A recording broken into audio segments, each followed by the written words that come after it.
Good evening, everybody. Welcome to the Southborough Library. I'm the director, Ryan Donovan.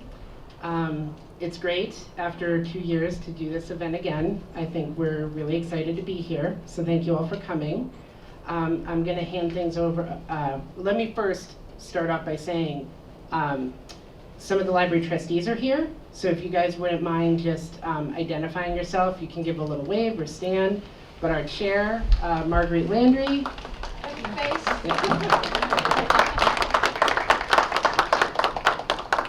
Janet Maney is our wonderful timekeeper this evening. Kim Regan is in the back, and David Eckberg is right there. So you didn't come here to listen to me talk, so I'm going to turn things over to Betsy Rosenbloom. If anybody has any questions, feel free to track me down tonight. Thanks. Bye. Hello. Can you hear me? Good evening.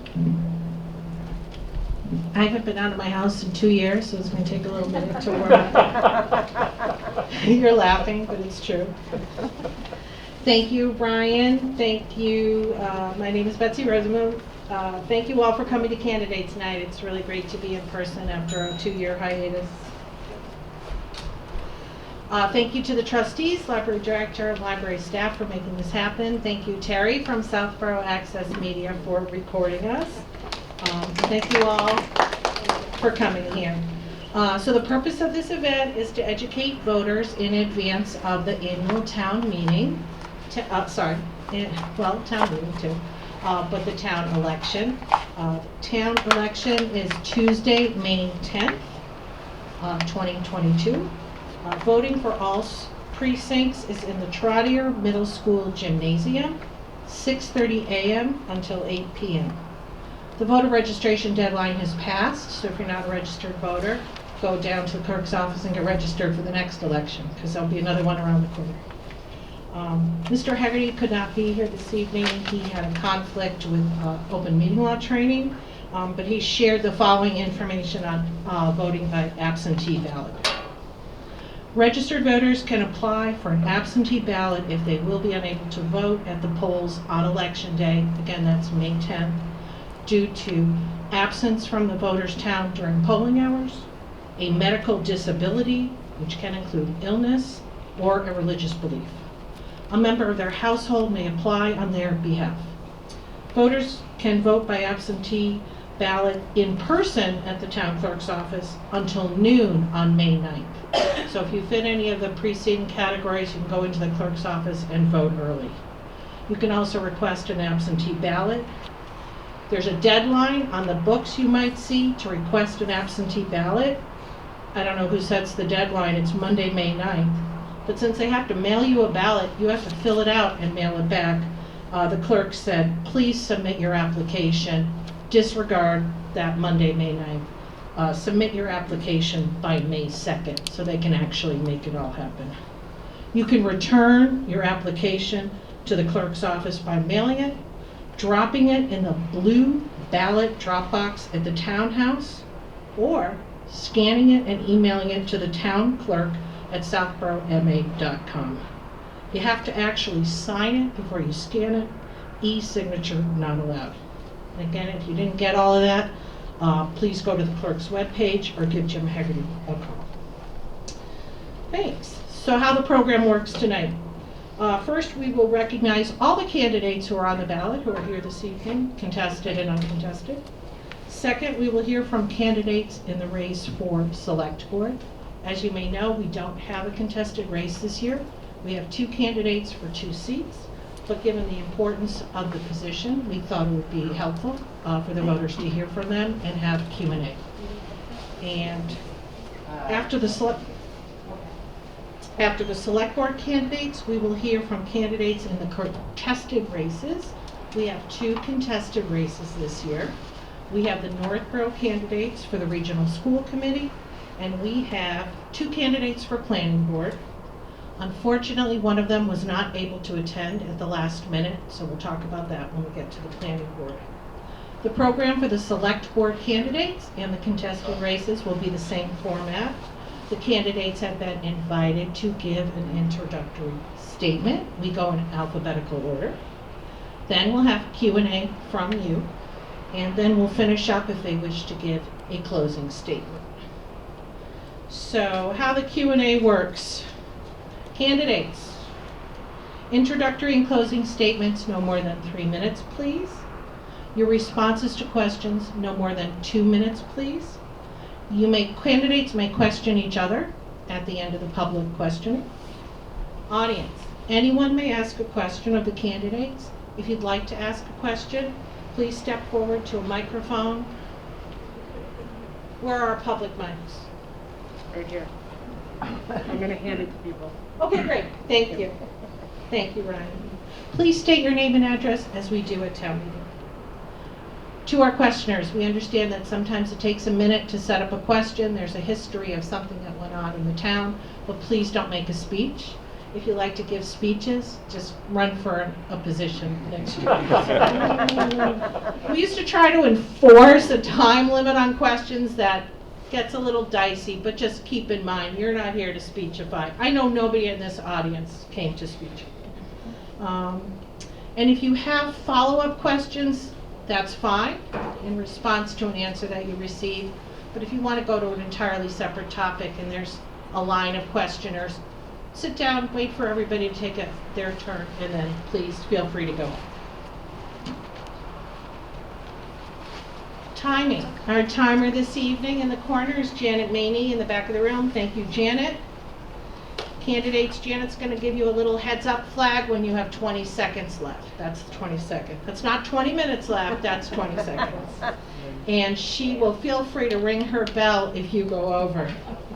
And please be considerate and stop talking. I don't want to say we've ever had a problem with that, but we have, so we enforce time limits. All right, so on to our program. Sorry so much talking. I'd like to introduce the candidates who are here this evening in the uncontested races. Stand if you wish to stand, or give a little wave. Is Jeffrey Klein here from the Board of Assessors? Nicholas McCoy, candidate for Board of Commissioners of Trust Funds. Safdar Medina, candidate for Board of Health. Sam Stivers, candidate for re-election for Select Board. Hi, Sam. Kathy Cook, candidate for Select Board. Marguerite Landry, candidate for re-election for the Board of Trustees. Janet Maney, you've already met her, candidate for re-election to the Board of Trustees. Paul Semino, candidate for re-election, Town Moderator. Matthew Spencer is the Southborough candidate for the Northborough-Southborough Regional School Committee. Welcome. And we have Roger Chellan, Southborough School Committee. These are uncontested races. And candidates in our contested races, Northborough candidates for the Regional School Committee, Joan Frank. Welcome, Joan. And William Barlow Redfern. Welcome, Mr. Redfern. And candidate for the contested Planning Board seat, Deborah Demuria. Welcome. And unfortunately, Mr. Belniak could not be with us, and we will have a statement from him read by someone else because he couldn't be here a little later when we get to that race. Thank you to all the candidates who are here. All right, and without further ado, I'd like to introduce the candidates for Select Board. Actually, I think we said we would go with the contested race first for school board. Do you want to, in fairness to them, because they're from Northborough and maybe not want to hear the Q&A with our Southborough Select Board candidates, maybe we'll, if we'll all be a little bit flexible, if you don't mind. All right, I'd like to welcome up to the tables Mr. Redfern and Ms. Frank.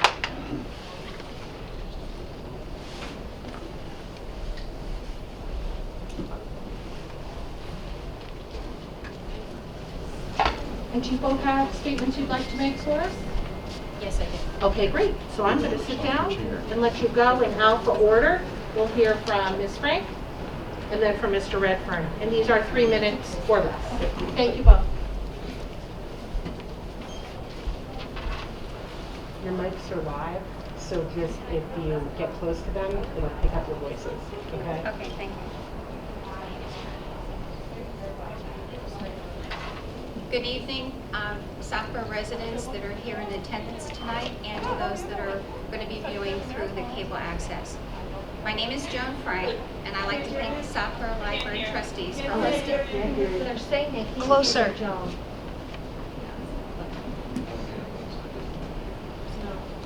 I'd like to thank all the people that are here. Yeah, you gotta get closer. Okay. Thank you. I'd like to thank all the people that are here in attendance tonight at the Southborough Library for the Candidates Forum, and for all those viewers that will be watching through the cable access. My name is Joan Frank, and I'd like to thank the Southborough Library Trustees for holding tonight's Candidates Forum. As the Northborough candidate for the 3-year position on the Northborough-Southborough Regional School Committee, I am asking for the continued support in my quest to further teamwork and collaboration among educators and community members to work together toward a common vision of educational excellence that delivers the appropriate services to students through policy, implementation, and budget development. My husband Robert and I are residents of Northborough since 1978, with 2 children who are the products of the Northborough schools. As a parent, I actively volunteered in the schools, community, and church. The world of education is an integral part of my life. I'm a graduate of Indiana University of Pennsylvania with a BS in elementary education and a Master of Education from Salem State University. My teaching career began in Pennsylvania, and after relocating to Northborough, I worked for the Massachusetts Department of Education.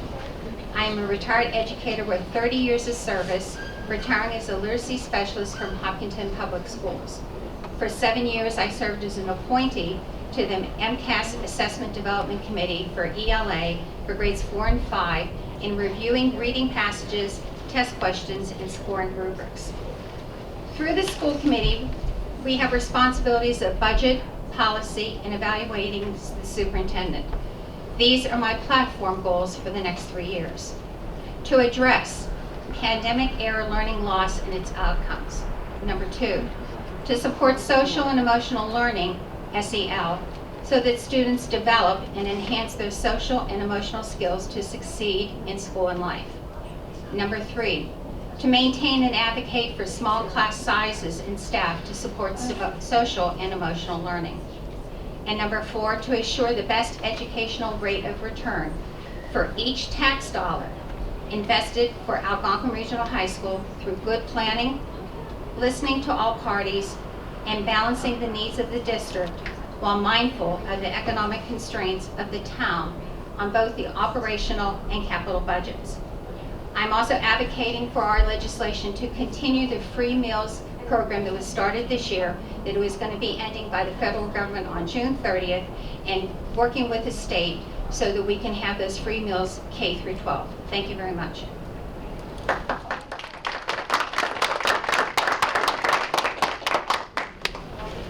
Can everybody hear me?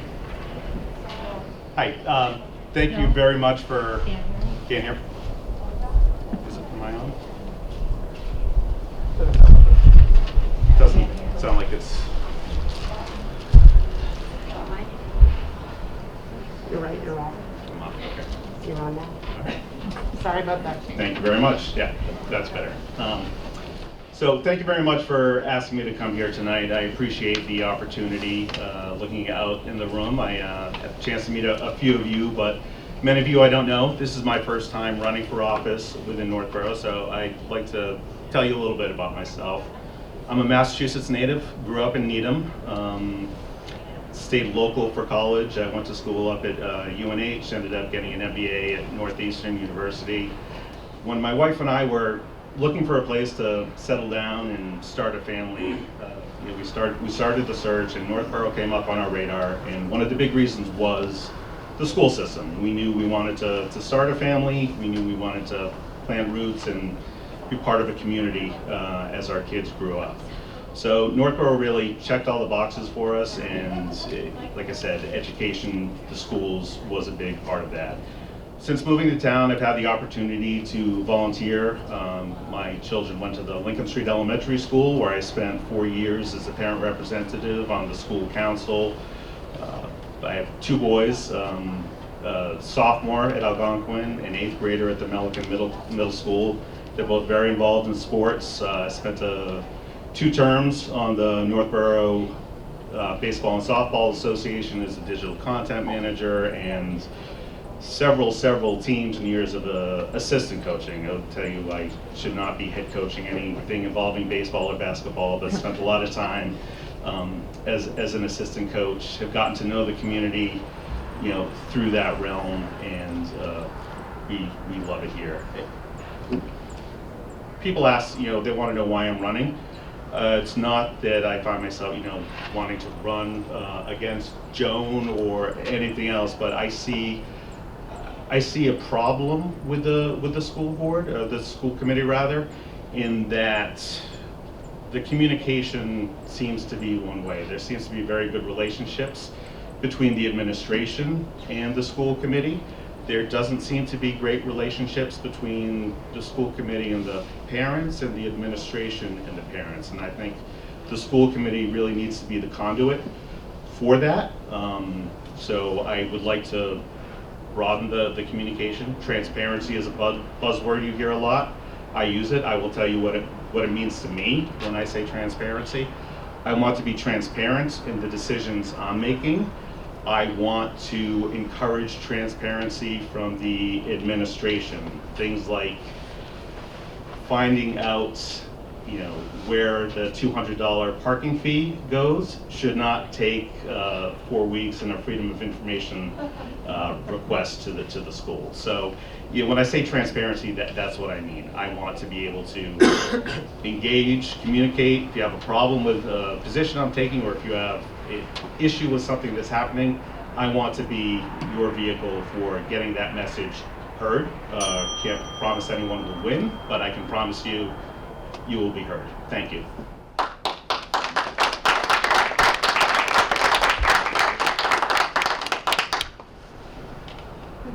Thank you both.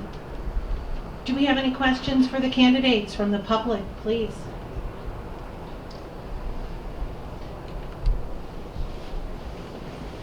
Hi there, Mike Shaka, Northborough resident.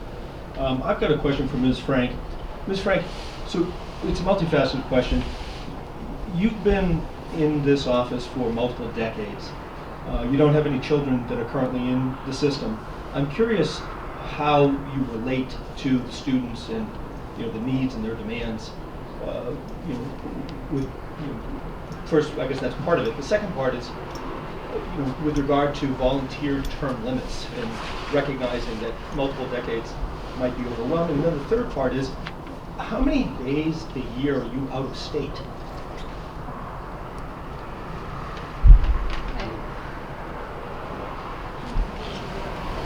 Is that 3 questions that you like to have? Yeah, addressed? multifaceted question, yes. Okay. Thank you. I have been in education all my life, and I always wanted to give back to the community. And one way to give back to the community is the expertise that I have. I've only been retired for 3 years. My expertise that I encountered after ed reform was the same thing that was happening with the principals and the superintendent. I was being evaluated by the same instrument that we would use, we use daily, we use yearly in evaluating the superintendent. The job of the school committee member is to do budget, to do policy, and to evaluate the superintendent. That is the role of the union members, made up of 3 members from Northborough, 3 from Southborough, and all members of the region. I've been able to mentor new members in how to use this instrument. It goes by standards, it goes by principles, there's a rating system, and it's an open process. I feel that with my expertise, when it's no longer good enough for the district, then I will not run for re-election. I have a lot to offer. I want to give back to the community. I love what I'm doing. I love teaching. I was a teacher for 30 years. I relate to the people in the district and to the students. Volunteer term limits, I don't think that has ever been established that says that you cannot volunteer. I think that we are always looking for people to volunteer in so many different avenues. As far as my days out of state, that has not affected what I had to do in my job. I have been full force into the district. The past 2 years, I was at home all the time. This past year, because we had some legal things that we had to take care of with my mother-in-law's estate in Arizona, that is the reason why I was out of state. I would like to show you my volunteers, and this is what my calendar looked like for August of 2020. All of these dates is a school committee thing that I was a part of to get the rephasing of the schools back into operation out of remote learning. There was only one date on this calendar from last year, and that was a hair appointment that I had. And if you look at these dates, you're going to see that there was commitment of me to be there because I was the regional chair. Thank you very much. Is it possible to point out if the question wasn't answered? I believe the candidate believes she answered the question. So your job is to ask the question. She answers the question. Do you have a follow-up question? Well, I just didn't hear anything relative to the primary question, which was about relating to the students. I heard her speaking about some of the job requirements as it relates to the administration, which was the concern that Mr. Redfern had mentioned, that they do seem to have a very good relationship between the administration and the school committee, but understanding the pulse of the students, that was the primary question. I didn't hear anything to that effect, nor May I answer? Absolutely. Right. How many minutes do I have left? Well, I don't know how to 2? do the 2 minutes per question. I mean, it's just, I guess the foundation. I understand your question. Okay. Thank you very much, Michael Ford, Okay. and I will I respond just to want to make that sure, one. just because I know Thank you. the Tomahawk, there was no student recognition of their opinion at all, 0. The students didn't get an opinion in voting for the Tomahawk or against the Tomahawk. Wait, it seems So- like now you're giving me 2 Well, questions. that aligns with the pulse question. How I have related to the students, and we did have the students take a survey, and the survey went out even to the parents on the mascot. The students were Tomahawk wasn't included. under my direction. May I answer the I question? just wanted to clarify, Tomahawk wasn't part of that survey.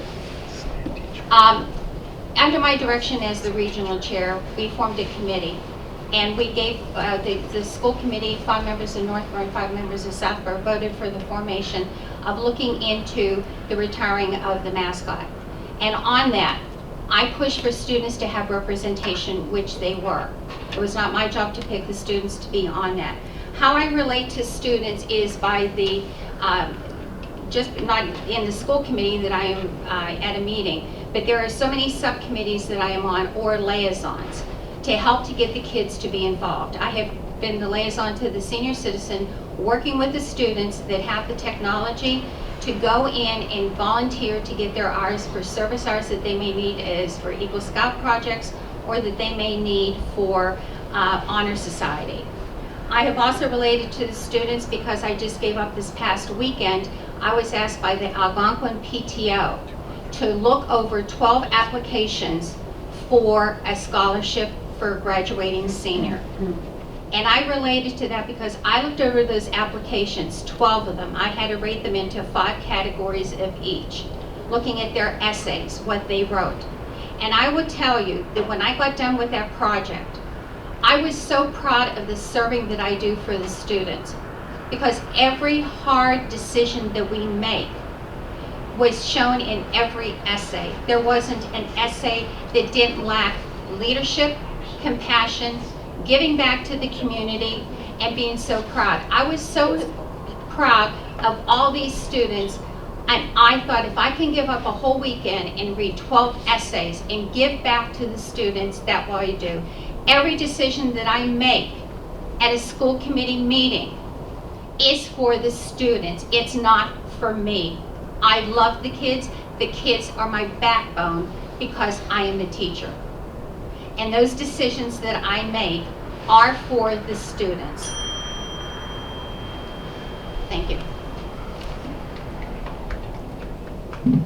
Thank you. Are there any other questions for the candidates? Seeing none, we will close out this part of the program. Thank you very much. Thank you. I'm sorry, I forgot my own instructions. Did you all want to make closing statements? We usually see those after some vigorous 15, 20 minutes of back and forth debate and questioning when we forgot what you said in the first 3 minutes. But you are certainly entitled to that. If you would like to make closing statements, we have time for that. I would like to, I will go first if you want to take a sip of water because. Oh, that's I heard okay. you want- Okay. But first of all, you asked that we could ask our candidate a question if we At the wanted end of to. public questioning, time permitting, absolutely. So not right now, but at another time. No, we, I Do apologize for going out of order. Could I ask one question? I know if I can't, that's fine. absolutely. You're a Southborough resident and a voter. Please. Just introduce yourself and your address and ask your question. Sure.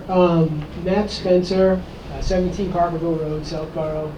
I'm also an uncontested candidate for the position that these two individuals are running for. And admittedly, I find myself now questioning whether or not I still want to do it. I mean, thank you for your service for the number of years. Clearly, you have a great passion for what you do. And I appreciated your opening remarks in terms of trying to understand, the transparency that the board provides and the complications. I was unaware of that was maybe a potential issue. So my question to you would be, understanding there's a gentleman here that would probably take exception to the tomahawk process. Just from your years of experience, can you just speak of one example as to just a mistake that was made within the committee and how you as a group improved from that and changed what you did, and why are you still so passionate? If there's a way to put it together, because I find myself now questioning. I do not want to sit in the seat that you're sitting in, being attacked for something that you're volunteering to do, and now that's why I'm questioning. So.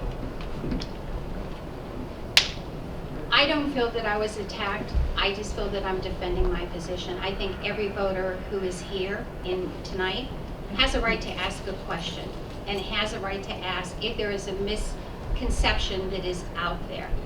The thing is that we have policies, and the policies is that we do have policies of how we communicate with our constituents. One thing that we have is we have 2 audience sharings at the beginning and the end, and we listen to our constituents. One time when we had a Zoom meeting, we couldn't even hold it if we had an in-person meeting, and that was in August of 2020.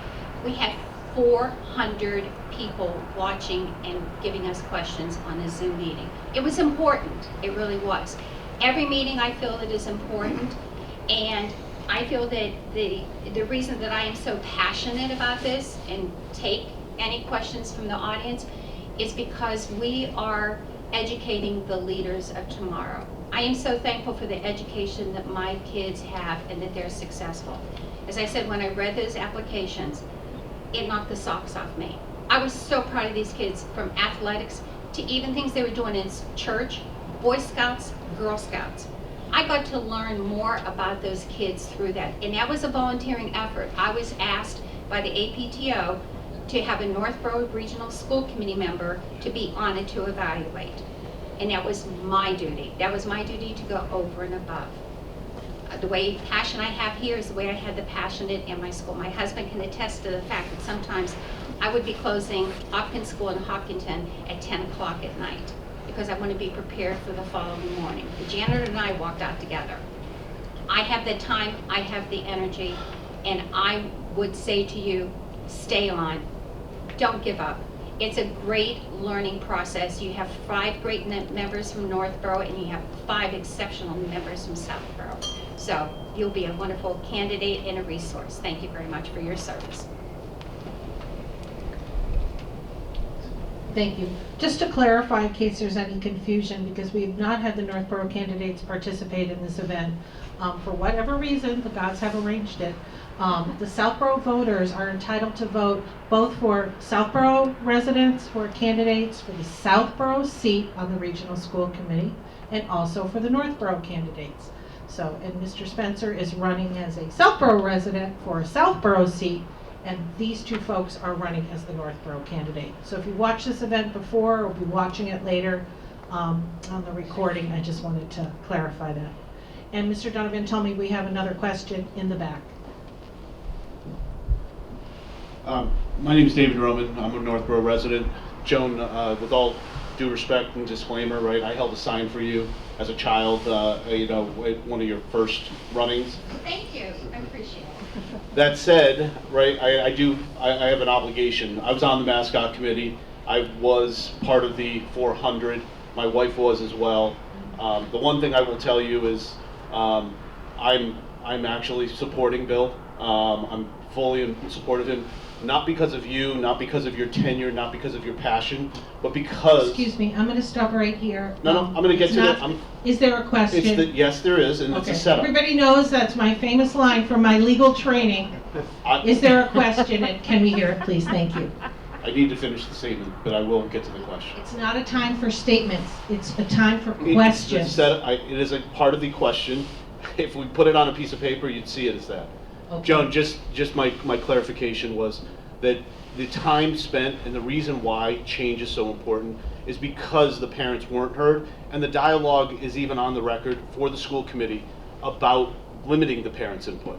That's all I'll punctuate there. Bill, why is it important for our kids, why is it important for both of these towns to hear why new blood and some change is advantageous to the school board? Thank you. Thank you for the question, Dave. I first would like to start off by thanking Joan for being a teacher and for volunteering. My mother was an art teacher. She went to Mass Art. She taught elementary art for several years.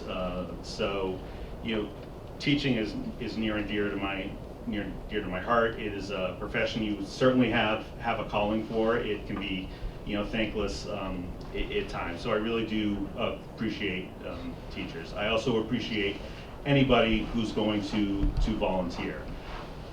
I am a firm believer in diversity of thought, and we get diversity of thought through turnover in positions. I am hoping to only serve for one term. Possibly if there's something going on that I might do two, but no more than that.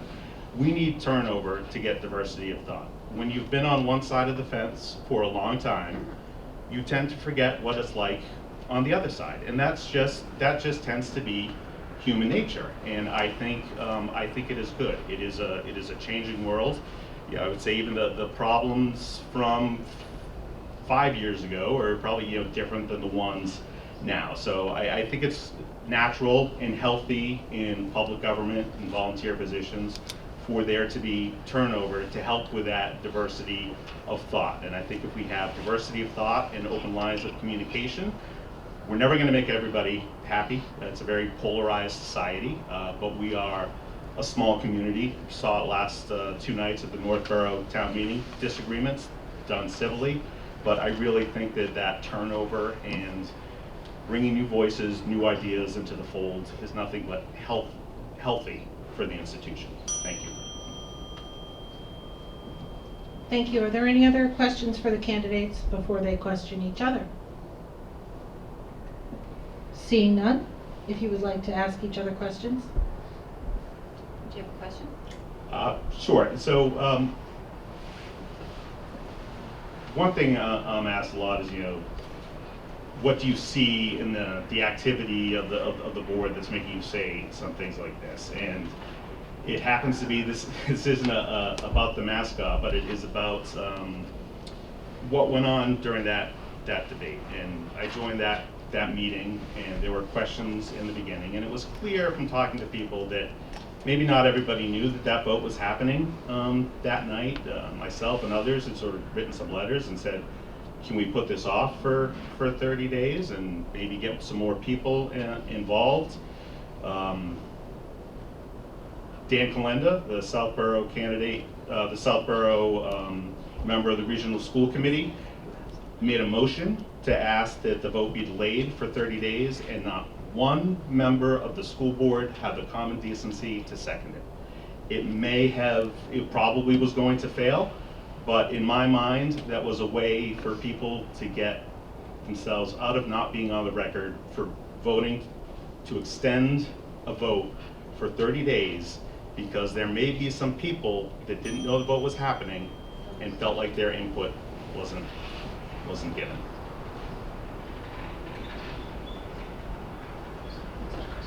So the question is, Why did you not second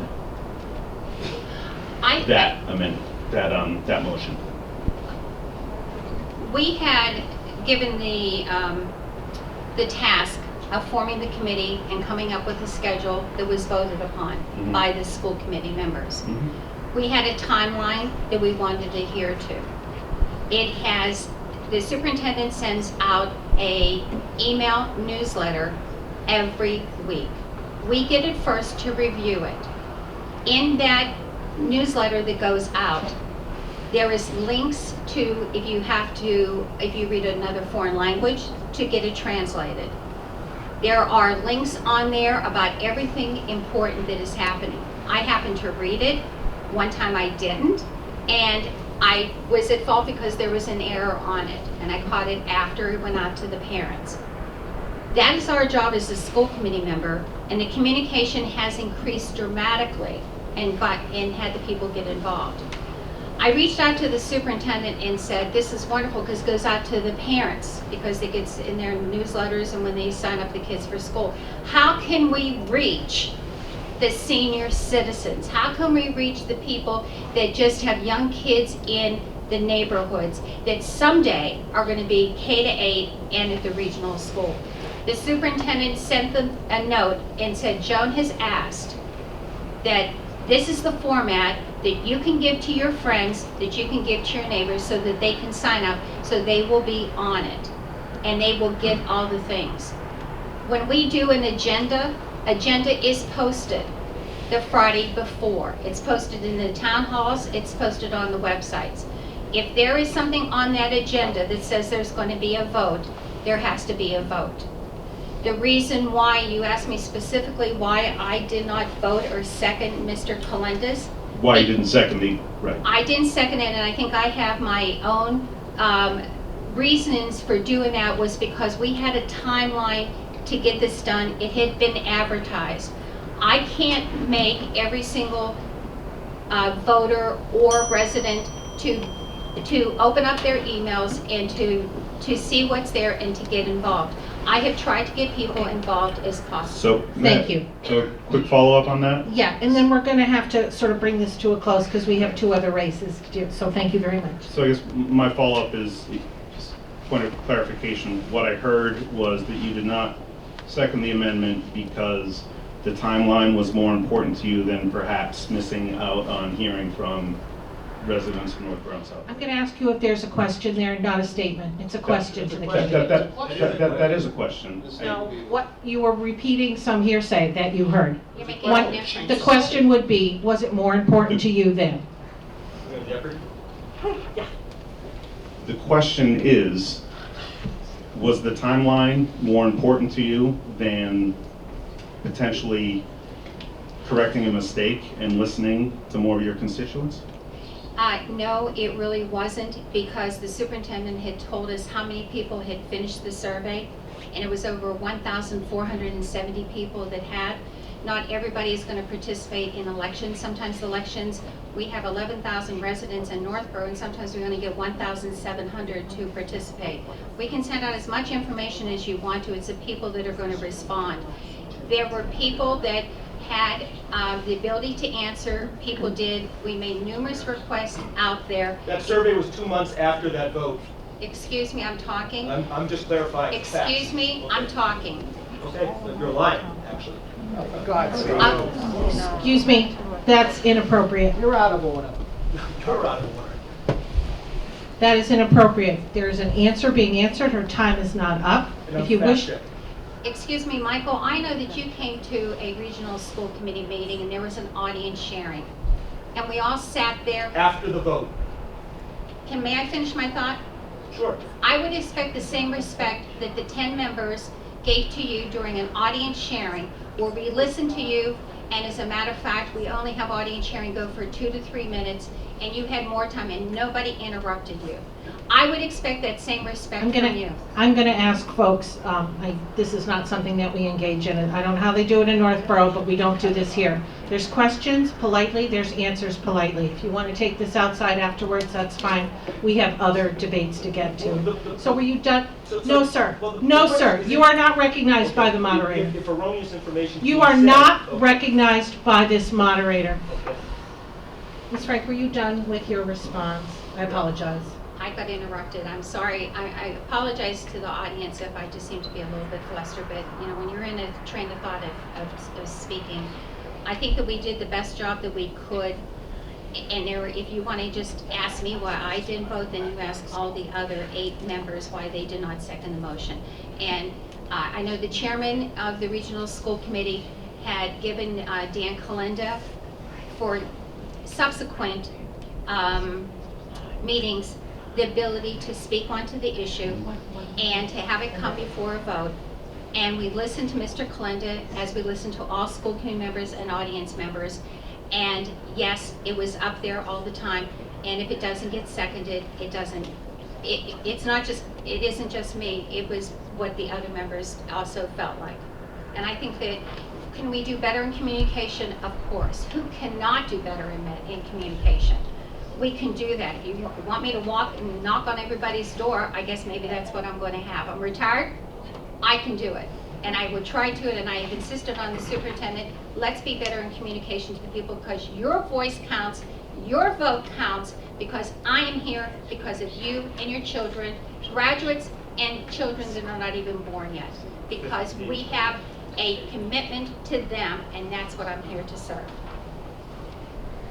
I don't serve the superintendent. I serve you, the voters. Thank you, Ms. Frank. Do you have a question for Mr. Redfern? If you'd like to take a minute, and then we are going to have to wrap this up. I guess I'd like to rephrase the question that came from the gentleman in the back from Northborough. He said... We shut down that colloquy, so I prefer not to go Okay. back there. Otherwise, we're going to Well, have the to invite question- him to come back and make more accusations. Okay, So, the question to me was how would I relate to students? And I'd like to ask you, if you get into this position, how do you feel that you are going, what are you going to do? Give me 3 to 5 things that you're going to do to relate to Algonquin students.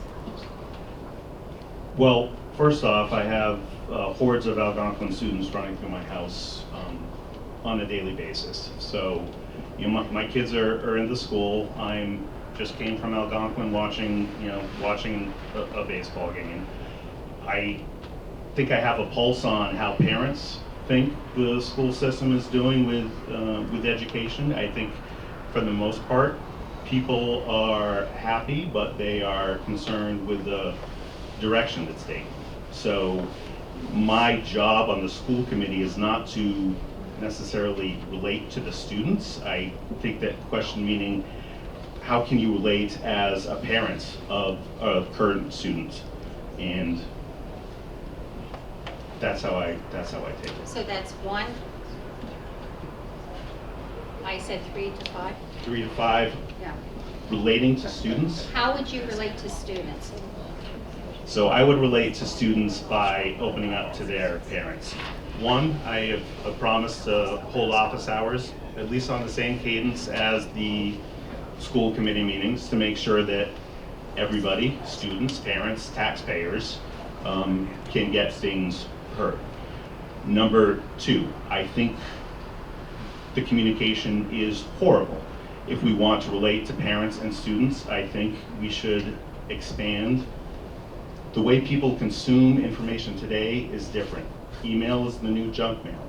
Why is there nothing pushed through on social media? Why do we have this pull mentality of getting information when we should be pushing it? Having a website with a link is outdated and it doesn't work. I get probably 100 emails a week from Algonquin and the town of Northborough. I do not read all of them. Okay, I'm sorry, folks, we're going to have to wrap it up here. If you would like to make your closing statements, I guess there was an agreement by the candidates to go in reverse alphabetical order. That's fine with me. So you have 3 minutes, Mr. Redfern, and I'm sorry, but we have 2 other sets of candidates It's okay. So to get to. So thank you. So your closing statements. thank you. So I will be brief. Like I said, I don't know many of you. I offer you the opportunity to come and get to know me. I am not a fan of social media. I deleted all my accounts a couple years ago, but I am back on it and have the campaign site. If you have any questions for me, you can direct them there, and I will get an answer to you.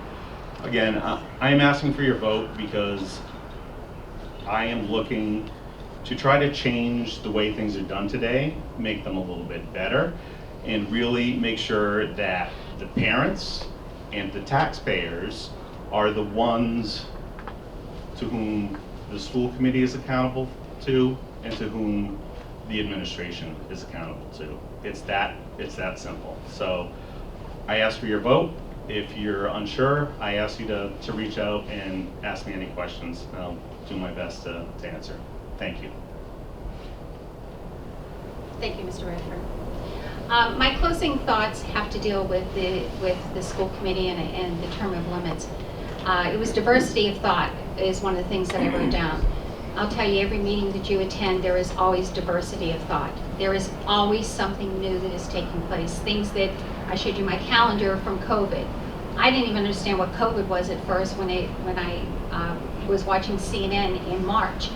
And I went, what, March of 2020, what is this? What are we going to be doing? It was an education. That is diversity of thought. There's so many diversity things that happen all the time that keep you enriched and keep you on the fence and keep you on going. There are so many things that we have to do. We get directives all the time from the Department of Education and what the parents are seeing out there. And right now we have so many things that are facing us. We should be looking at how we are going to be taking these students that are in Algonquin. Is there any Algonquin students here today? Could you please raise your hands? I'm sorry that they're not here. I thought maybe you guys were. We have social and emotional learning. We have learning loss. That is what should be at the forefront right now. We have students that have missed a year and a half of education. We have kids at high school that have missed wonderful enriching activities in biology, foreign language, and now we're sending them off to colleges and we want them to be prepared. One thing that we do is we prepare these kids for college readiness and career readiness. And we have to make sure that these kids are out there. My goal is to make sure that these kids are fine and that when I read an application on a scholarship, I would rather read their name and names that were taken off. The students, read about them instead of reading them about in a newspaper because we weren't there to help them socially, mentally, and educational. There is so many things. Every meeting is never a bore. It is always interesting, and if I have the talent, I have the expertise, and I want to do it. There's no such thing as a term limit when you have the expertise as I do to serve you, the people, and it has been an honor, an esteemed honor, to serve you, the Southborough residents, and I am so glad. And this is the first time that I have been invited to a debate. And I know Betsy said, what, the first time? I said, I've always been on the ballot, but never been invited. Thank you to the voters. Thank you to the voters out there in the TV, in the cable vision. It has been an honor to serve you, and I am looking forward to serving you for the next 3 years to bring my expertise to you to make sure our students are the best where they are, because we have 10 schools, 3 districts, and 1 community of learners that are very diverse. We have top in the MCAS 12 to 14%, SAT, NELA top 15%, and we just heard today that the state wants to raise MCAS scores by 12 points, which may be some kids that today are exemplary, they would move down to proficient. Okay. Thank you very much. Sorry, I have to cut you short here. Thank you both so much for coming. I'm sorry we have not done this with the Northborough candidates before. That's another story, and we look forward to hosting them moving forward. So thank you. This was very informative. All right, with that, I would like to introduce the candidates for Select Board. Kathy Cook. She's still here? Yeah. If you guys want to come up to the tables. And Sam Stivers, thank you. Betsy, can I do a quick vote now? Is that okay? Absolutely. So, hi everybody, just for the candidates coming up to the mics, do not be afraid of the mics. We want to pick up your voices, so please get close to the mics.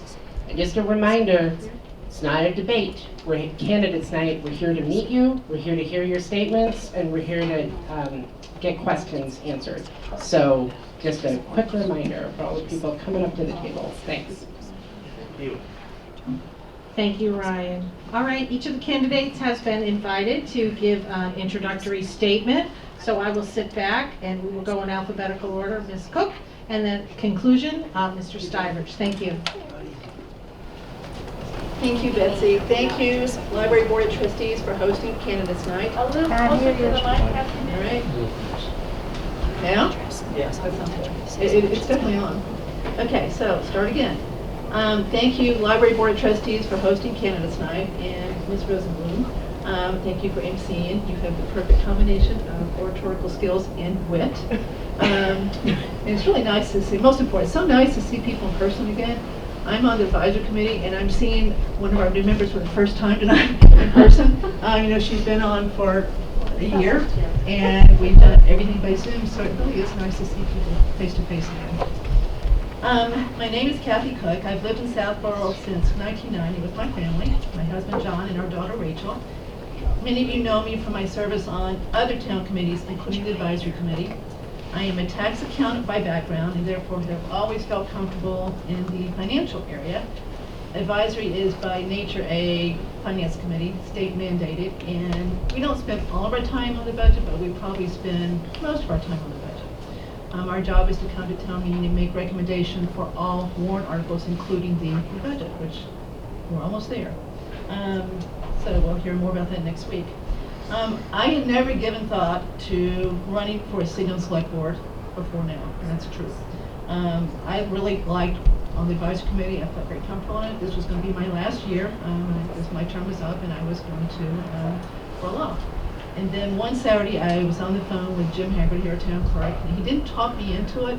I talked myself into it because there still are a few things I'd like to see get done. They're pretty major things that I can't get done from an advisory seat. Advisory is advisory. We can advise and recommend, but we have no executive authority. So I thought, why not? So I think it's a healthy reason. I was not talked into it. I really want to do this. I know you're not supposed to say you're only going to do things for one term, but I am going to only do it for one term. And I'm going to try really hard. And I'm looking forward to it. I really like the current members of the select board. I know them all really well. Most of them served on advisory previously, so I'm looking forward to that. We won't agree on everything, but that's what it's about. We'll have healthy, honest debates among 5 people who respect each other. So I'm truly looking forward to doing this. I come from a political family from a small town in Kentucky, so grew up not liking politics at all because of the stuff that I was forced to do to help my father get elected over and over. I can remember asking my mother when I was very young why my father only went to church every 4 years. She told me I was too young to understand these things. But I am sincerely excited about being on the select board in Southborough and intend to give the job my best effort. I talked to my friend Janet Maney this afternoon. I was on a plane, and she said, keep it short, and she's raising the cavalry, so I want to mention one thing. I've got lots of things on my list, but there's one thing that's really important. We're about to entertain a really big project in Southborough where we may do something to Neary, we may close a school, we may transfer town functions over to Woodward. We don't know. It's a long way away from being decided. The town's got to decide what to do. But as part of that process, I was part of a committee that decided we could close a school. We realized the senior population is going to grow, is the one that's going to grow. So we really got to focus on our seniors the next few years. So we've got to make sure that seniors have what they need in this town. So thank you very much. Please vote on Tuesday, May 10th.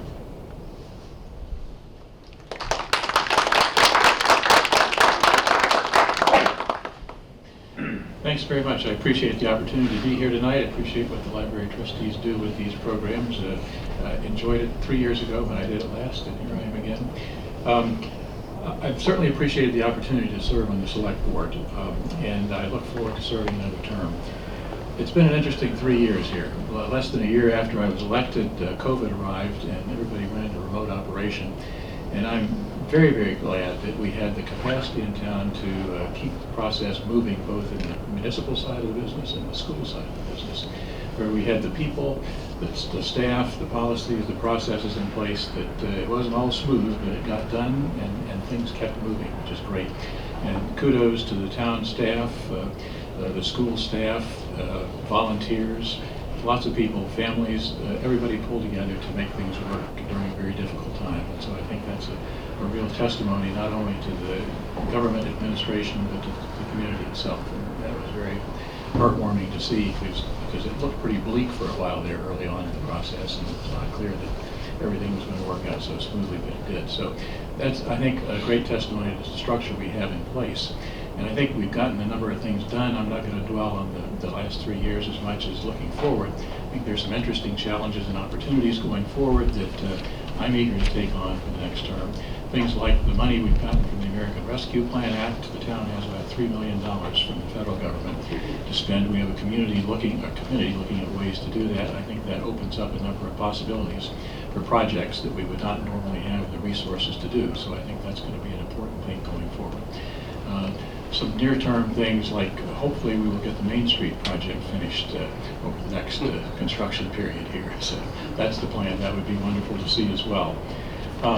Things like regionalization are something that has always been an active topic, and groups like the Board of Health, I think, has made dramatic strides in terms of regionalization. And in fact, in terms of building their capacity in response to COVID, they've really stepped up and done some amazing things there, not only in terms of staffing and programs and so forth, but opened up the possibilities for sharing resources across regions that we're now doing in some areas there, which I think opens up some interesting possibilities for us. We did an ADA study on our facilities, and with that data now we're positioned to be able to go and improve accessibility across a variety of facilities. We may use some of our ARPA money for that as well. So again, a variety of things that I think affect the lives of everybody in town. And I think that's one of the reasons that I'm interested in being on the select board, because it gives me an opportunity to push to make some of those things happen. When I ran for office, I listed a number of things that I said I would do. Things like do my homework, show up for work, be prepared, think about planning, think about best practices in a variety of areas. I think I've delivered on those, and I'd like the opportunity to continue to do that. I will certainly do my best to do that. I appreciate the support of the voters, and I ask for your vote on May 10th. Thank you very much.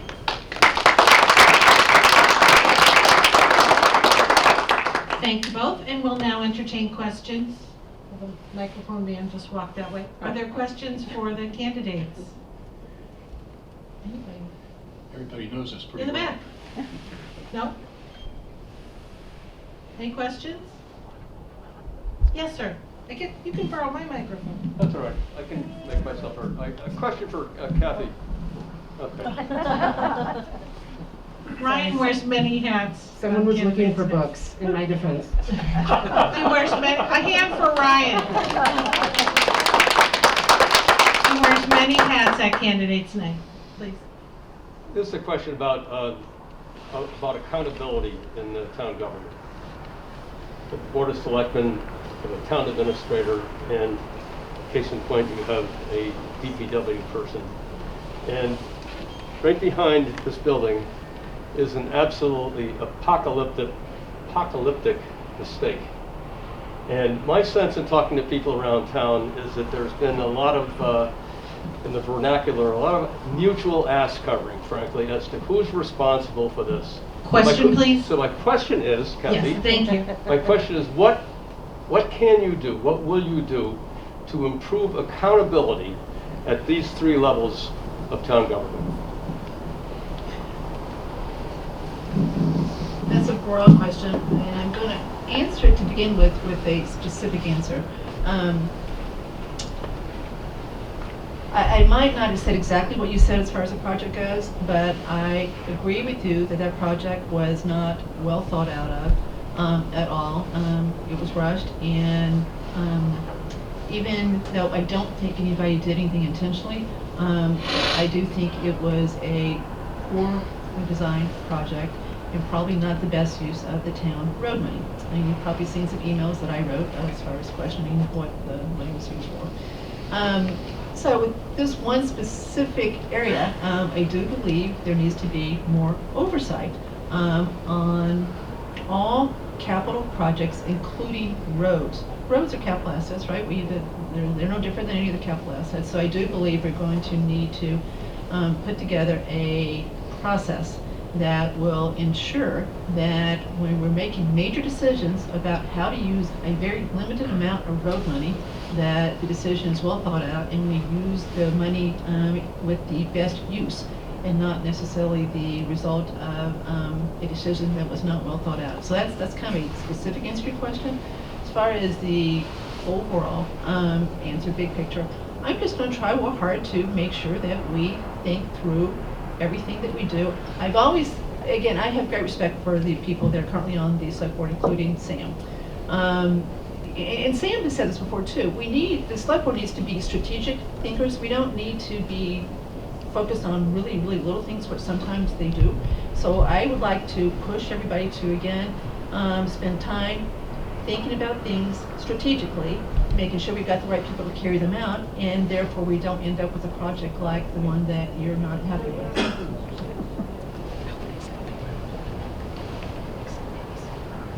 Thank you. Anybody else have a question? I have a question if nobody else has a question. I have a lot of questions.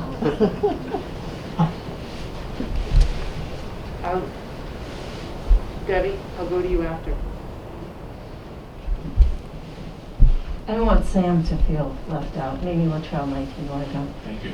So on a similar vein, there's another road project that is the reworking of the intersection of Deerfoot and Flag, which was as a result of a 2016 safety study, which was done because we thought Park Central was going to put a lot of traffic on that road, and now it seems that that may not happen. And from a recent planning board hearing, it seems that there's no support for that from the neighborhood. So should that get another look?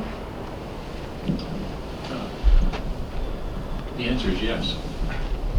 I did hear the planning board meeting about that, and it seems to me again that somehow things got out of sequence there in terms of the tree issue should have been dealt with as part of the original engineering process, and we're now in a position where we have engineering plans for something that is going to require removal of trees that the planning board is not comfortable doing, and the question about how can we redesign this to save the trees or to mitigate the loss of trees somehow is something that now we may go back and look at. But again, to me, the issue is simply let's get all the people in the right place at the right time to think about all of these issues together so we can do it once as opposed to having to recycle when we find, oops, we can't take those trees down, so what are we going to do now?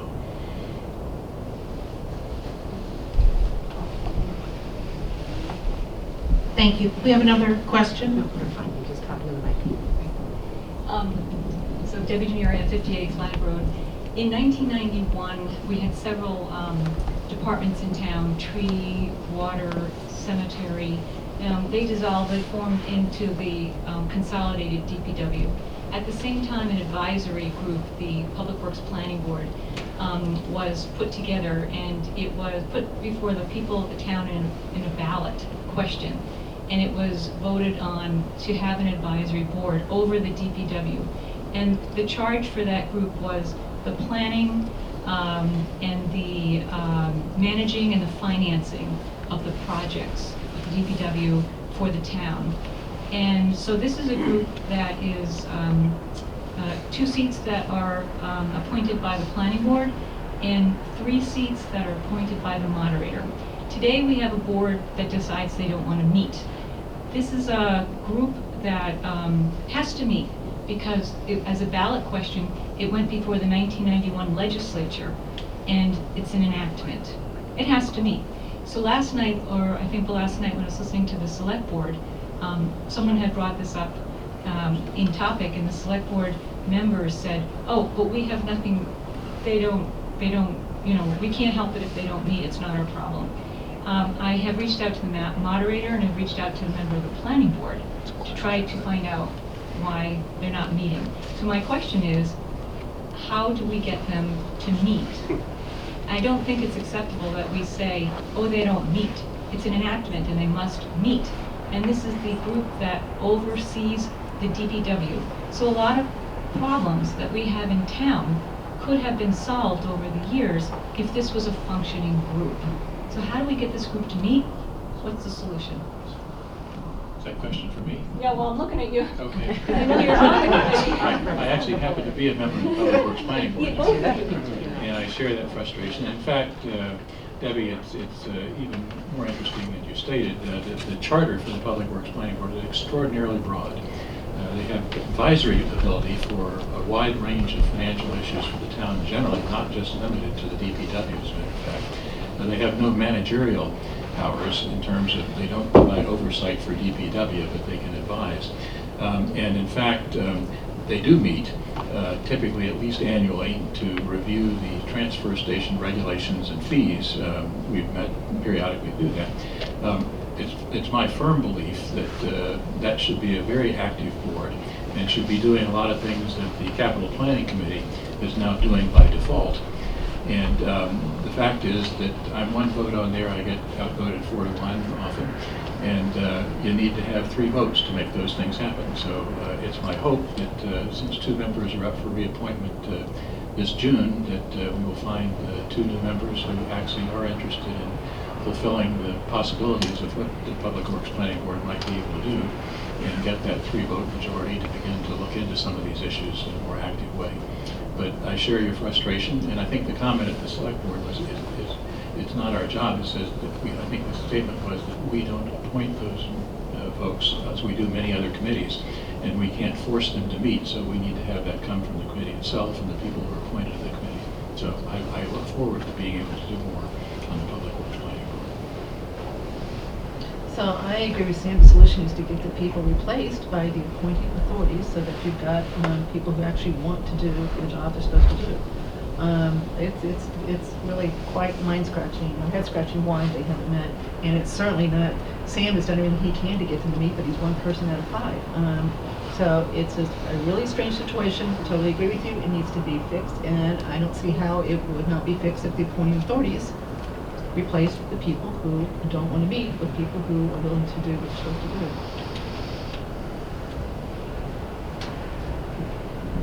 Hi, Freddie Gillespie. I had a question going back, I guess it will be to Sam, but you can answer afterwards too.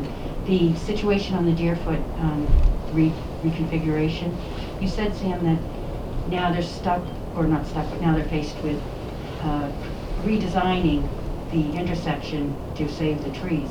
My question is, why are you looking at redesigning to save the trees and not just, is it even needed? Because from what I heard, this plan was done, they said a lot, at this planning board meeting, they said there was a lot of public input, which it seemed none of the neighbors knew about, back in 2018, based on a traffic study in 2016. At what point do you say, this is outdated, we need to take, go back to the drawing board altogether? And who will do that? I think, again, the Select Board will certainly have a voice in that. I mean, the Planning Board is involved in the process from the tree standpoint, certainly. The thing that I'm interested in here is you raise a good question, is that one of the things that precipitated this was the potential for truck traffic down Flag Road based on Park Central, as well as truck traffic that apparently is being directed down Flag Road from GPS devices that send people that way to cut through somehow from one place to another. And we're in the process of doing a traffic study that looks at a number of different through routes in town. And I actually heard that we've gotten the results of that, and so next month I think we're going to have an opportunity to talk about that result and see what that says in terms of the need for dealing with that particular intersection. We have had complaints from a number of people, from trucks, 18-wheelers, trying to make that turn off of Flag onto Deerfoot and running off the road in various ways. I think there was one that went off the road down the path toward Trottier not long ago, as a matter of fact. Clearly a dangerous situation, and if we can do something to fix the intersection to mitigate that danger, that would be useful. And again, I'm interested in what the engineers come up with as a way to both deal with the safety issues as well as deal with the trees. And if the traffic study shows that there isn't any risk of traffic down there, maybe we don't need to do anything. But I'd like to see the data on that before we make a call on it. Next follow-up question. What about restricting truck traffic on the road? Seems to be an easier solution than. Again, we've talked about that, and to restrict truck traffic, you've got to have meet several requirements from Mass DOT. One is you've got to have traffic data to justify it, which there's differing opinions, I think, on whether we have enough or not, but that may be something we can meet. The other one is that you've got to have alternate routes for trucks. And one of the easy alternate routes, if we close off Flag Road to trucks, is to send trucks down Route 30 through Westborough. And unfortunately, you have to ask Westborough for permission to do that, to send trucks down Main Street into Westborough. We did ask, and we're told, no way. And so, we didn't expect to say, hear yes, but that was clearly, we did ask. And so that's part of the reason for this global traffic study, is to take a look from sort of a zero-based view and say, if we were going to redesign this from scratch, to look at how we want to move trucks and through traffic through town, regardless of where we have exclusions today, can we figure out better ways to do that without affecting neighborhoods and public safety in places where we don't have sidewalks, for example, and school areas, etc.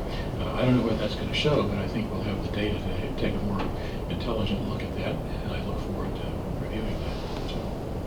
Thank you, Sam.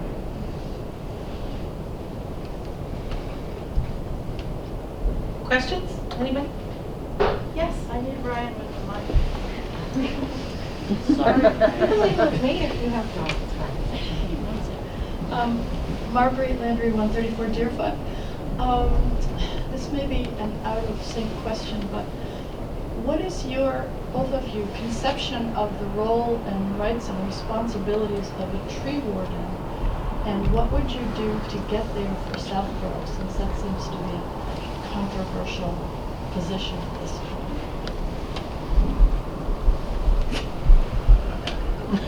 Go first. Sorry. The tree warden's role is actually clearly spelled out in state law.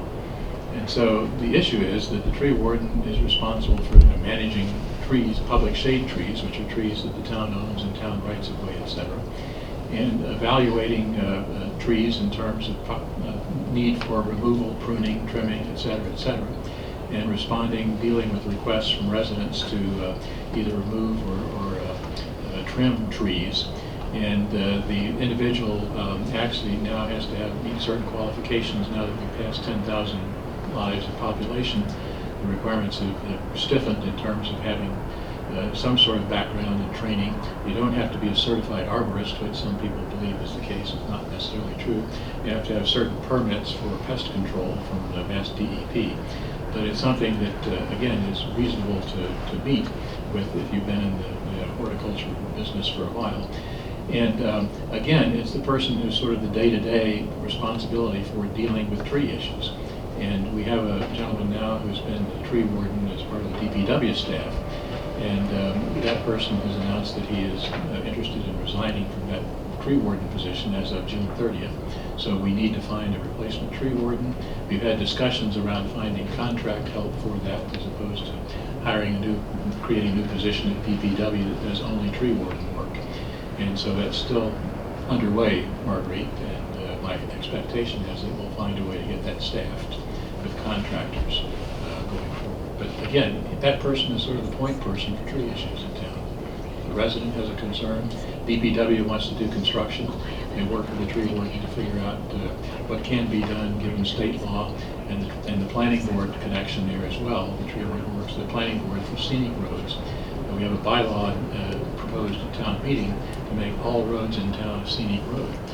Right now, about maybe half of them, something like that, I think is the number, are scenic roads, and the requirements for tree management on scenic roads have the planning board involved as an additional check and balance for removal of sizable trees. And folks know we've had several big trees removed under questionable circumstances in the last couple of years here, so I think that's part of the motivation for taking a closer look at this.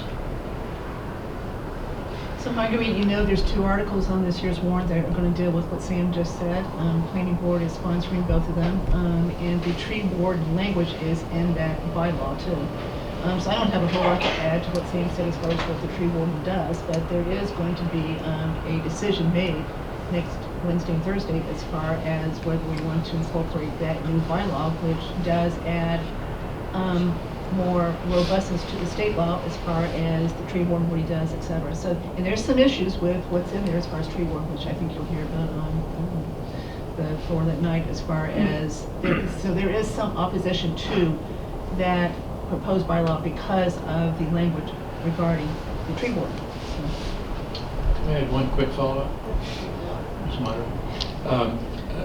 To the point, I was actually pretty upset about the tree at the end of the west end of Flag Road that was cut down. By my calculation, that tree was actually living here before Southborough was founded in 1727, which is pretty awful to lose a tree like that. And so I'm certainly, again, very concerned about having the right structure in place to provide reasonable checks and balances for those kinds of events.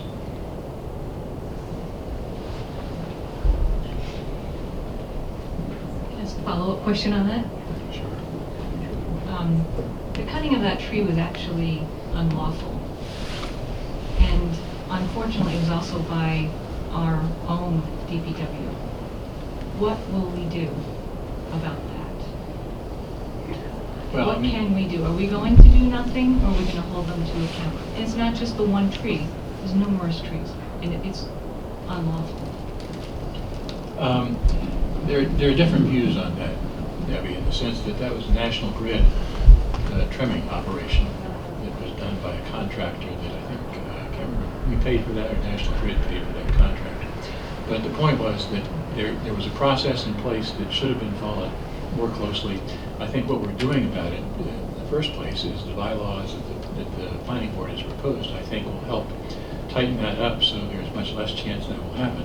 In terms of going back and somehow punishing someone for whatever misdeed may have occurred relative to that, I don't think there's much of a mechanism for that other than the performance review process for people who are involved in various town departments. So there's an opportunity to provide some feedback, and I think there has been some feedback provided on that. But again, probably not as much as I'm guessing that you would like. I'd like to ask a question, because you said performance reviews, so I come along. As you know, I served on the personnel, but were you done with your question? And did you want to answer the question?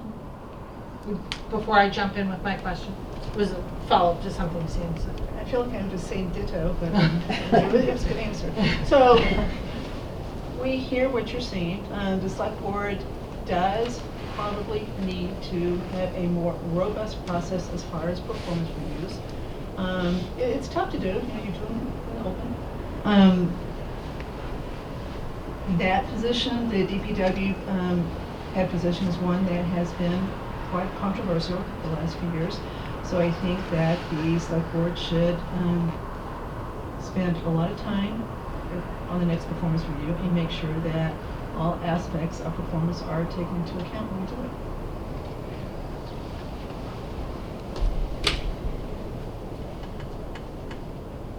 So my follow-up was with respect to performance evaluations. It's directed at Sam because he spoke to this at a meeting, but Kathy, feel free to answer. So I served on personnel board for 4 years. I was done in November. I served as chair for 3 years. Shortly after COVID descended upon us, the Board of Selectmen had a goals meeting, and I want to say summer 2020. Does that sound right? I remember I watched it on Zoom, and you were in a room apart. Yeah. And the issue of performance, specifically written performance evaluations, came up, and the town administrator said for his department heads he does not do written evaluations. I believe the words he used, I prefer to have a conversation. Mr. Stivers, you were the only person in the room who suggested that you might want to write something down. As someone with no HR background, I just served on personnel board as a volunteer. We review some 50-odd written performance evaluations for the SAP employees. I was a little shocked to hear that you were the only person who thought that was an issue. It's been, I don't know, almost 2 years since then. Has any step been taken to work with the town administrator to have written performance evaluations done for department heads, which would include the DPW superintendent? Thank you.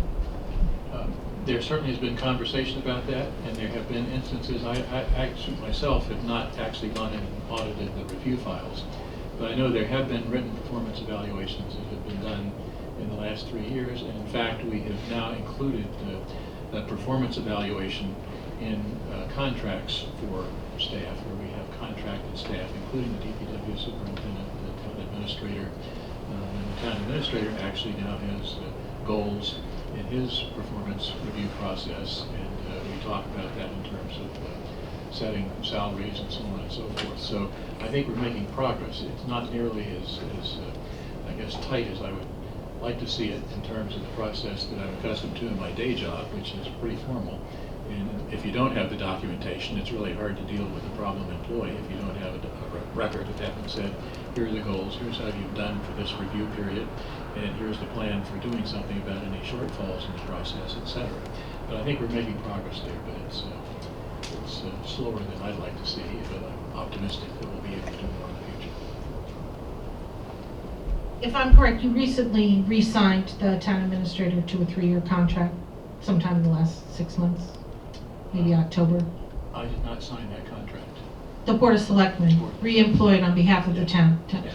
Was it made part of his contract that he would do written performance evaluations? I don't believe that's in there. Okay, thank you. Ms. Cook, if you want to speak to whether or not you would move this forward as a member of the Select Board, the question is written evaluations for department heads, actual personnel files with evaluations in them. I would definitely move it forward. There's 2 votes. But somebody told me that the only thing I have to learn to do is count to 3, so I'm still working on that. All right, anybody else? All right, would you like to, you're not really facing off against each other, so I don't think we need to get into a debate where you... I got a list of questions. If you would like to, otherwise we can have, however you want to handle it, closing statements, and then we'll move on to planning board. If you'd like to make closing statements, would you like to go in reverse alphabetical order? So I did not realize we were doing closing too. I thought we were just doing OB, so I don't have That's any fine. closing statements, so I'm pretty much done. And I don't either. I mean, I've said what I need to say. I think folks know me generally, and I appreciate any support that I can get. Thank you.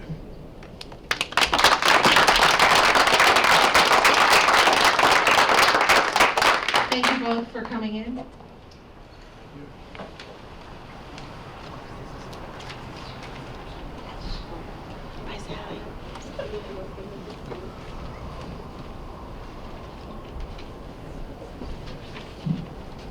Thank you all for your patience, and lastly, but certainly not least, we have the candidate for the contested seat on the planning board, Deborah Demuria.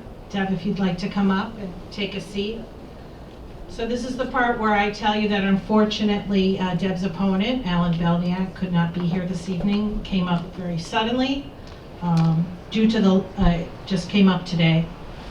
We were not able to incorporate his remote participation. We apologize, but our system just wasn't set up to do justice to the live event, to bring him in without compromising the live event, without being able to do any testing. So we did speak with him, and we gave him the opportunity to send in a statement, a candidate statement, which he will read, and ask for what he wanted us to tell you about why he was not here this evening. This is his statement.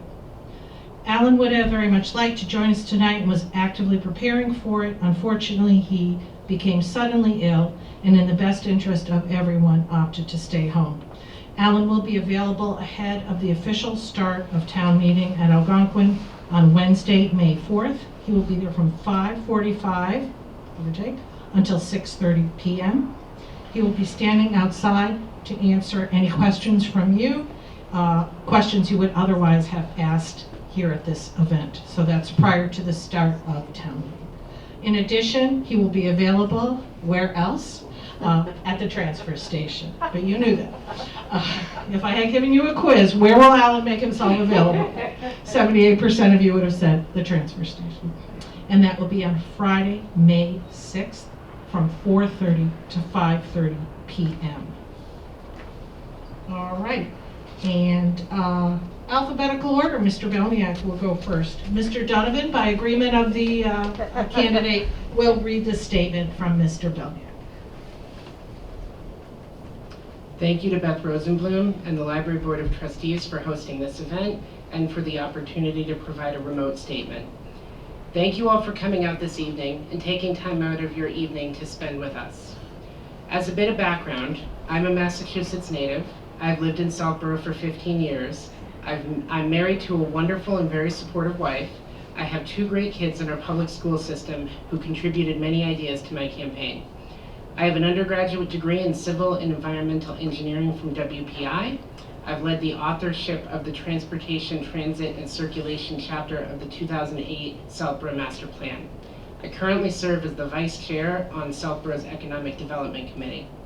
In my almost 15 years of experience in both the public and private engineering sectors, and even today, I've interfaced with many planning boards, zoning boards of appeals, conservation commissions, and similar municipal entities.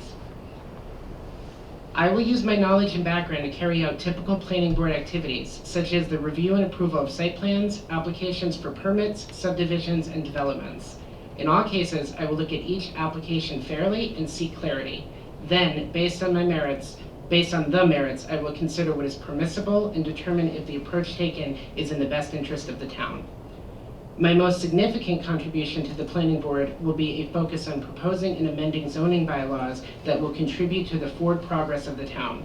As you know, the master plan is a blueprint, the North Star guide for the town can and should do. A tremendous amount of work, input, and taxpayer money has gone into the 2008 master plan and the draft plan in progress. The planning board is one of the stewards of that plan. Southborough must have a plan to ensure that we take advantage of the federal and state grant money opportunities that are available to achieve the goals of the master plan. In closing, I will provide a new perspective for the next 5 years to guide the planning board and will work hard to ensure that Southborough is getting its share of available funding. My background and skill set would complement the existing planning board. I'm asking you all to vote on May 10th. Thank you.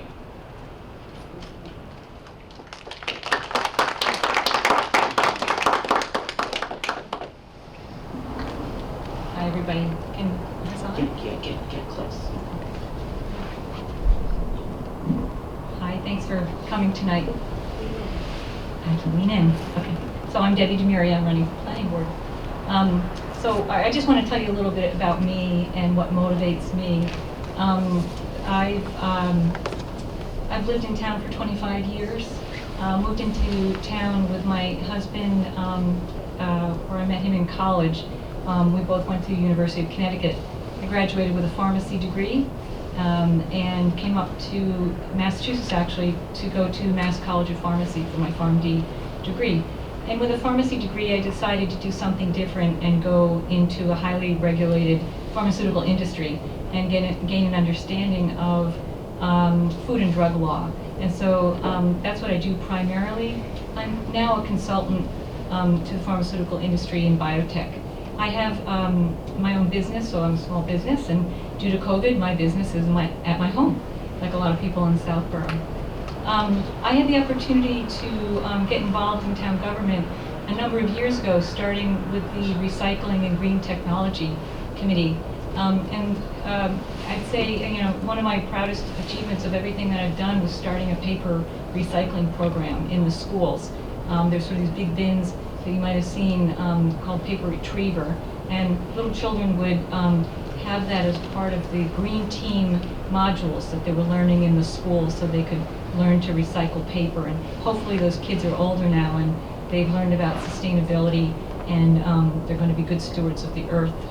I have been on the Zoning Board of Appeals for 6 years, and I'm also a member of the Master Planning Committee.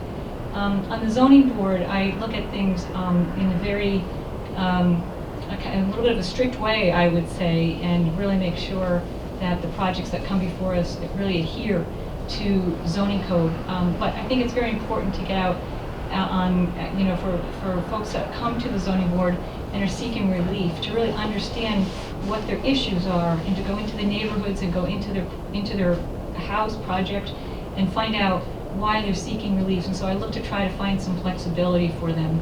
On the master plan committee, I've been very, I guess, lucky, I think, to be able to participate. This is the vision for, it's the residents' vision for the next 10 years. Although I only recently joined as the ZBA member, I've been very, I guess, lucky to be with thought leaders from, around committees and in town, and members of the public. And I hope to be able to continue the momentum on the master plan implementation over the next 10 years. And so I think that I have the vision and the drive. And I really, I think one thing about me is I like to keep people's voices heard, I guess, is really make sure that our government is listening to the people. And I think that that's what drives me to join the planning board. Thank you.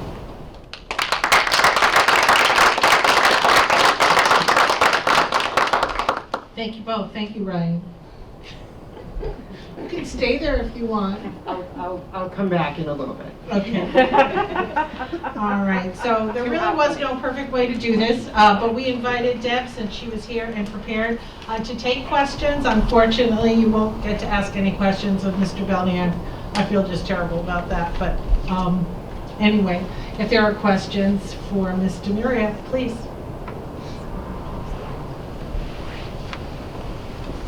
Oh, Ryan, the mic. Oh, Marguerite's on. Oh. Hi, I'm Beth Mello. I'm just curious why you're already serving on the Zoning Board of Appeals, and I'm curious as to what about the Planning Board attracted you to consider leaving the ZBA. Not that you stepped down, but that you're looking to make the move from the ZBA to the Planning Board. Thank you. Well, so just to say that when I joined the zoning board, I joined at a time where the zoning board was changing, and I feel like in the last 6 months, 6 years, sorry, I came to the committee as somebody that's very prepared, does my homework, and really I hope added some credibility to the ZBA at a time when it really needed it.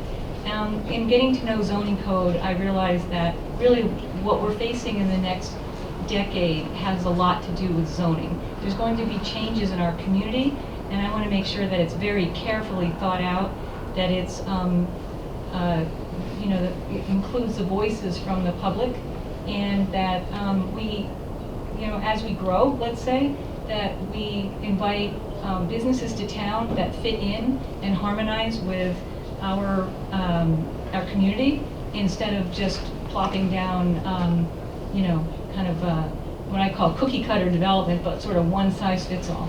I don't think one size fits all is good for Southborough, and that's not what I'm hearing from people. And so what I would like to get involved is to make sure that we don't have one size fits all. I'm pretty disturbed when I hear that we want to start enlarging buildings and changing zoning code. I think that is maybe the last measure that should be done. I think that we should explore all other options first and imagine what are the possibilities, what's the problem, what are the possibilities. And if it turns out that zoning code needs to be changed, I think that can be fine too. Zoning code is like a breathing, living thing. I work with codes and regulation in my work. It's regulated and it changes, and hopefully it changes for the better. I don't think the goal is just to have come in and say we're going to change the zoning code. I think we have to understand the situation. If it turns out that's the best, that might be the best. But I want to be a part of that to make sure that it's balanced.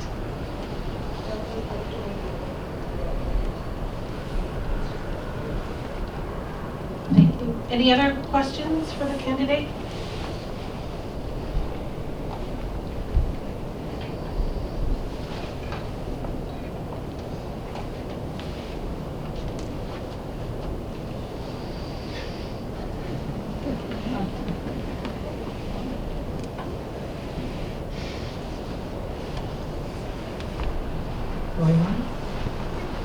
quiet.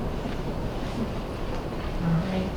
I guess it's not appropriate to ask you to make a closing statement since you just made an opening statement. Oh, I don't mind making a quick statement. Can I? Certainly. I would just like to say that I think some of you know me and some of you don't. I think recently I've been more and more involved in, as a public citizen anyway, in making sure that Southborough retains its historic character. One of the reasons I think that I hear from others, and especially myself, why I moved to town is because the historic nature of the town, the scenic beauty, the connections between the villages, the small businesses, and I think that's something that we really all love, and I think that's something that I will work to retain. Thank you.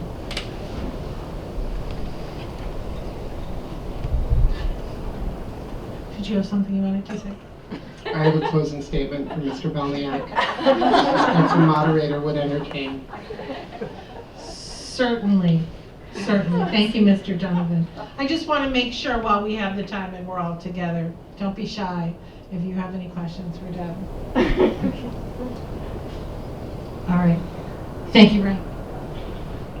While you have not gotten a chance to hear directly from me about how I'd be a great addition to the planning board, I do welcome the opportunity to speak with you. Please send me an email or share a comment or question that you have about my candidacy at the email allen@voteallenb.com, and I will reply. In my professional career and just experience in life, I believe I've honored 3 key characteristic traits that define a strong work ethic. Integrity. I will uphold the commitment I have made and will make to support the community, both past and present. Fairness. I will listen to understand issues, act responsibly, and execute collaboratively. Optimism. I love this town and think it has a great future. I want to help move Southborough forward while retaining the character that many of us chose as the reason to live here. The planning board and the issues the planning board reviews and discusses are often at the intersection of the select board, SHOPC, EDC, and many others. It's imperative to have someone in this role who is collaborative and can strive to find not the best solution for the planning board, but rather the optimal solution for Southborough as a whole. Finally, I have the background that matches the need. I have the interest and desire to be a part of the solution to help Southborough now and for the future. I have the dedication to ask questions, to seek understanding, and to vote confidently and conscientiously. I'll bring diversity to points of view and expertise on the board. You can see what others have to say about working with me and their trust in me all on my website. Please vote on May 10th.